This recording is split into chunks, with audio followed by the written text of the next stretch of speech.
On te reçoit aujourd'hui, oui, pour parler de ta carrière, ton passé, ces choses-là, mais il y a une grosse annonce qui s'en vient. Puis, parle-nous-en justement de cette grosse annonce-là. Ben, premièrement, il était temps en esti que vous m'invitiez sur votre show, là, autre que pour un. T'es venu au party Super Bowl. Je veux pas te faire chier avec ça, Étienne, mais t'es déjà venu. Ah, si, c'est vrai. Il y avait des problèmes. Non, Je vais blâmer les coups à la tête. Mais non, effectivement, j'ai une super belle annonce. Puis, tu sais, comme les gens qui me suivent le savent, ça fait 2 ans, j'ai mis sur pied le podcast Chiller chez Boulay. Puis, le ton, moi, ce qui me fait triper dans la vie, c'est d'avoir des conversations deep, human, tomber dans les anecdotes de gens qui sont connus ou pas, mais qui ont une feuille de route particulière. Puis depuis 2 ans, ben, j'ai à peu près 80-90 épisodes accumulés de ce genre de conversation-là. Puis je voulais amener ce show-là à un autre niveau. Puis après mûre réflexion, je me suis dit, ben comment tu fais dans ce temps-là pour amener ta game un petit peu plus loin? Ben c'est en t'associant avec les meilleurs dans le business. Fait que je suis très, très fier ce soir d'annoncer officiellement que le podcast Chiller chez Boulay rejoint la grande famille de La Poche Bleue. Et voilà, et voilà. Bon, c'est ça, là, t'en as mis trop, là. C'est pas nous autres les meilleurs dans le business. C'est tout le monde ensemble, mais on est content de ta carrière, on a du fun. Ça va être écœurant, puis j'ai hâte de voir ça. Faites bien ça. Vous avez bâti en 2 ans quelque chose de vraiment le fun. Le brand La Poche Bleue. Vous permettez à d'autres podcasts aussi. Tu sais, j'entendais Marie-Ève juste avant avec Les Dangereuses. Vous avez le snack. Vous avez créé tout l'univers aussi, La Poche Bleue le midi, tout.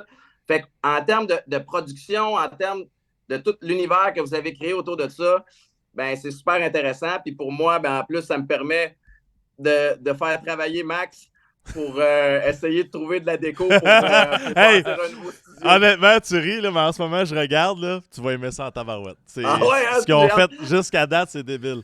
Puis, non, mais vous avez un super beau team. Je suis vraiment excité. Là. C'est bizarre, pareil, de voir un gars tirer et joint pendant qu'on fait l'entrevue avec Étienne, puis son studio est en train.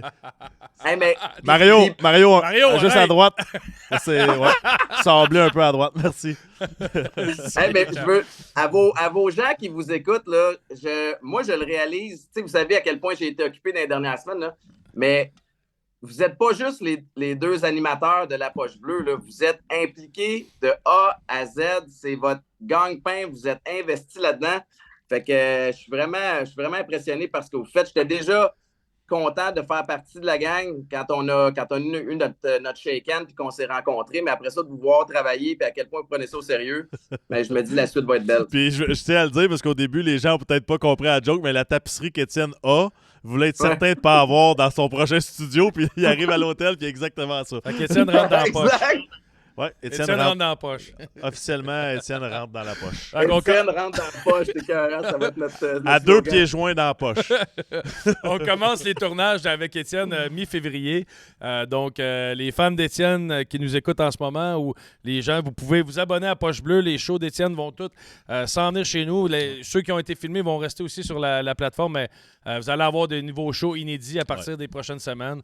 Donc, sur nos plateformes. Je veux que les gens comprennent aussi que le concept de mon podcast à moi, ça ne change pas. Là, je ne me dénaturerai pas. Je vais recevoir encore le même genre de monde que j'aime, les gens avec qui j'aime discuter. Puis c'est des discussions long form où j'apprends à connaître le monde. Fait que ça ne change pas. Exactement. Marc Thibault, il dit qu'il écoutait déjà ton podcast, Étienne. C'est vraiment bon. Puis qu'il attend l'invitation. Maintenant qu'il est allé à La Voix, Marc, tu as peut-être des chances. Marc est allé à La Voix. Là, il s'invite dans les shows. Ouais. J'ai appelé à New York, Letterman. Il est prêt, Marc.